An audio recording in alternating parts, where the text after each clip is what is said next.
అమ్మవారి ముఖమండలాన్ని ధ్యానం చేయక్కర్లేదు.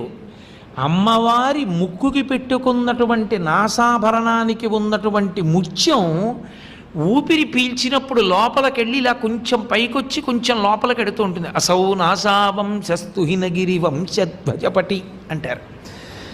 పెళ్ళయిన తర్వాత కొంతకాలం ఆ శ్లోకాన్ని చదువుతూ అమ్మవారి ముక్కులోంచి బయటికి వచ్చి లోపలికి వెడుతున్నటువంటి ముత్యాన్ని కానీ ధ్యానం చేస్తే మళ్ళీ ఆ వంశంలో అతని కడుపున 3 తరాల లోపల శంకర భగవత్పాదుల వంటి, చంద్రశేఖరేంద్ర సరస్వతి మహాస్వామి వంటి, చంద్రశేఖర భారతి వంటి మహాపురుషులు పుడతారు.